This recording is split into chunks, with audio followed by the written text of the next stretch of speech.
ஆண்டவராகிய இயேசு கிறிஸ்துவின் இன்ப உயிர்த்தெழுந்த நாமத்தினாலே அற்புதமான சுவிசேஷ பயணத்திற்கு அன்போடு வாழ்த்தி வரவேற்கிறேன். இன்று பலருடைய வாழ்க்கையிலே ஒரு விடுதலை வேண்டும் இல்லையா? ஒரு விடுதலை எதிலிருந்து? தீய பழக்க வழக்கத்திலிருந்து விடுதலை, பாவ அடிமைத்தனத்திலிருந்து விடுதலை, மூட பழக்கத்திலிருந்து விடுதலை. இதுக்கு விடுதலைக்கு என்ன பண்ணணும்? நிறைய பேர் விடுதலை பெருவிழா, விடுதலை திருவிழா நடத்துவாங்க. போன விடுதலை கிடைச்சதா வருஷம் போவாங்க. என்னங்க இது? ஒரு தடவை விடுதலை கிடைச்சா கிடைச்சதுதான். சரி, இந்த விடுதலை கிடைக்கிறதுக்கு பரிசுத்த வேதாகமும் அழகான வழியை வைத்திருக்கிறது. எப்படி அது? யோவான் 8:32, சத்தியத்தை அறிவீர்கள், சத்தியம் உங்களை விடுதலையாக்கும். ஹல்லேலூயா!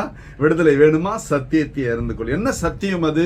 யோவான் 17:17, உம்முடைய வசனமே சத்தியம். ஹல்லேலூயா! உம்முடைய சத்தியத்தினாலே மாஸ்லாமணியை பரிசுத்தமாக்கும். ஹல்லேலூயா!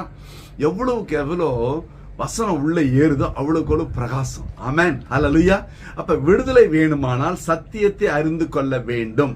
சத்தியத்தை அறிந்தால் நிச்சயமாகவே உண்மையாக உறுதியாக விடுதலை உண்டு. அப்ப இன்னைக்கு பல பேரோட வாழ்க்கையில விடுதலை இல்லாம அலைகிறார்கள். ஆண்டவர் சொல்றாரு மத்தேயு 4:4, மனுஷன் அப்பத்தினால மாத்திரம் அல்ல, தேவனுடைய வாயிலிருந்து புறப்படுகிற ஒவ்வொரு வார்த்தையினாலும் பிழைப்பான். ஒவ்வொரு வார்த்தையில பிழைப்பு உண்டு. உன் வியாபாரத்துல, உன் தொழிலில, உன் குடும்பத்துல, உன் ஊழியத்துல, உன்னுடைய எதிர்கால வருங்கால வாழ்க்கையில, உன் பிள்ளைகள் மத்தியில, குடும்பத்தின் மத்தியில, உறவுகள் மத்தியில, சபையில, சமுதாயத்துல கர்த்தர் வார்த்தையை கொண்டு அற்புதமான காரியங்களை செய்வார். ஹல்லேலூயா! அதனாலதான் ஆண்டவர் சொல்றாரு, இருளில் இருந்து வெளிச்சத்தை பிரகாசிக்க சொன்ன தேவன். 2 கொரிந்தியர் 4:6. இருட்டுல இருந்து வெளிச்சங்க. ஹல்லேலூயா! உன் துக்கத்துல இருந்து உனக்கு சந்தோஷம், உன்னுடைய சஞ்சத்திலிருந்து சமாதானம், உன் தோல்வியிலிருந்து உனக்கு வெற்றி, உன்னுடைய வியாதியிலிருந்து ஒரு விடுதலை. ஹல்லேலூயா! பலஹீனத்திலிருந்து உனக்கு ஒரு புது பலன். ஆமென். ஹல்லேலூயா! அப்ப பாருங்களேன், இந்த வசனத்தை எவ்வளவா நேசித்து வாசிக்கும் பொழுது கர்த்தர் விடுதலை கொடுத்து ஆசீர்வாதம் மாற்ற விரும்புகிறார்.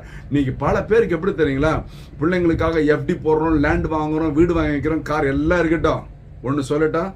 நான் சொல்லல, ஓசியா 4:6 சொல்லுகிறது, நீ உன் தேவனுடைய வேதத்தை மறந்தால் நான் உன் பிள்ளைகளை மறந்து விடுவேன். போதுமா? உங்க பிள்ளைங்களை கர்த்தர் ஞாபகம் வச்சு அதை ஆசீர்வதிக்கணும்னா நீங்க முதல்ல வேதத்தின் ரகசியங்களை, வார்த்தைகளை படித்து அறிந்து தெரிந்து புரிந்து பிள்ளைகளுக்கு சொல்லி கொடுக்கிற பெற்றோரா இருக்க வேண்டுமே தவிர ஏனோதான் வாழ்கிற வாழ்க்கை அல்ல. இன்னைக்கு பாருங்க, பலருடைய வாழ்க்கையில் அதுதாங்க காரணமே. இன்னைக்கு எல்லாருமே யோசிக்கிறாங்க, வளர்ந்துருவாங்க, எப்படின்னா பண்ணிடலாம், சேர்த்து வச்சா போ. இல்ல, உன் பிள்ளைகளுக்கு நீ சாபத்தை சேர்த்து வைக்காதே. கர்த்தர் மறந்தால் போச்சு. அதனால யோவான் 15:7 சொல்லுகிறது, நீங்கள் என்னிலும் என் வார்த்தை உங்களிலும் நிலைத்திருந்தால் நீங்கள் கேட்டுக்கொள்வது எதுவோ அது உங்களுக்கு செய்யப்படும். ஹல்லேலூயா! உங்களுக்காக ஸ்பெஷலா செஞ்சு கொடுப்பாருங்க. உன் விருப்பம் என்ன? உன் எதிர்கால வாஞ்சை என்ன? உள்ளத்தின் எண்ணம் என்ன? எதை குறித்து நீ கவலைப்பட்டு கொண்டிருக்கிறாய்? எதை குறித்து அங்கலாய்த்து கொண்டிருக்கிறாய்?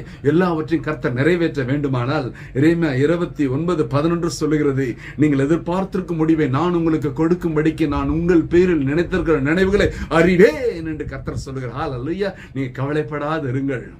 கர்த்தர் உங்கள் நினைவுகளை அறிந்திருக்கிறார், எதிர்கால வருங்கால வாழ்க்கை அறிந்திருக்கிறார், உன் கண்ணீரின் கணத்தை அறிந்திருக்கிறார். இன்றே ஒரு விடுதலை நாள். ஹல்லேலூயா! ஒரு விசை கண்களை மூடுவோம். ஹல்லேலூயா! ஹல்லேலூயா! ஹல்லேலூயா! அப்பா ஸ்தோத்திரம் ஆண்டவரே. பார்த்து கொண்டு பிள்ளையோட வாழ்க்கையிலே ஆசீர்வாத அபிஷேக நன்மையில நிரப்புங்க அப்பா.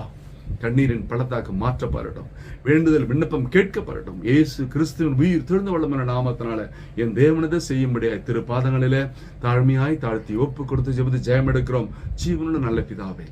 ஆமென். கர்த்தர் உங்களை ஆசீர்வதிப்பாராக. Praise the Lord.